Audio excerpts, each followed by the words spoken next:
దేవుడు ఏం చేసిన పద్ధతి ప్రకారం చేశారు. ఇక్కడ ఉన్న పద్ధతి ఏంటి తెలుసా? భయం తీసుకొస్తుంది తప్ప, అది భయం పోవాలంటే విశ్వాసం రావాలి. విశ్వాసం రావాలంటే మనకి దేవుడు ఆల్రెడీ మనం చేసిన ఉపకారం జ్ఞాపకం పెట్టుకొని మర్చిపోకుండా ఉన్నట్లయితే ఆ సమయంలో ఆ ఉపకారం అనేది గుర్తొచ్చి మనము విశ్వాసం గుర్తుకొస్తుంది. ఆ విశ్వాసం భయాన్ని తీసేస్తుంది.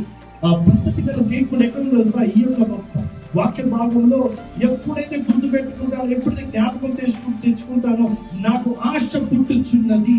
ఆ భయంకరమైన భయపడే సన్నివేశంలో, మన జీవితంలో ఇబ్బందికరమైన పరిస్థితుల్లో, ఛాలెంజింగ్ సిచ్యువేషన్ లో, అంత అయిపోయిన అనుకున్న పరిస్థితుల్లో, ఆశ లేని సిచ్యువేషన్ ఆశ కలగాలి, మనం ముందుకెళ్ళాలి, విశ్వాసం పుట్టుకు రావాలి అని దానికి మనం ఏం చేయాలి తెలుసా? దేవుడు చేసిన ఉపకారం మన దేన్ని మరవద్దు. హల్లెలూయా. మీకు ఎప్పుడైనా ఒక ఇబ్బందికరమైన పరిస్థితి ఉన్నప్పుడు, ఎప్పుడైనా దేవుడు నన్ను ఒకరు కాపాడాడు, మనకు కాపాడుతాడు అని అనిపించిందా? గుర్తొచ్చిందా? మాట వచ్చిందా? అది ఎందుకు గుర్తొచ్చిందంటే మీరు గుర్తు పెట్టుకున్న ఇశ్రాయేలు ప్రజల్లాగా మర్చిపోలేదు కాబట్టి. కానీ 100లో 95 మర్చిపోయి 5 గుర్తు పెట్టుకోవడం కాదు. దావీదు భక్తుడు ఏం చెప్తున్నారు? 100కు 100 మొత్తం గుర్తు పెట్టుకోవాలి. ఆ గుర్తు పెట్టుకోవడం వల్ల మన ప్రాణానికి అది ఒక మెడిసిన్ లాగా పనిచేస్తుంది.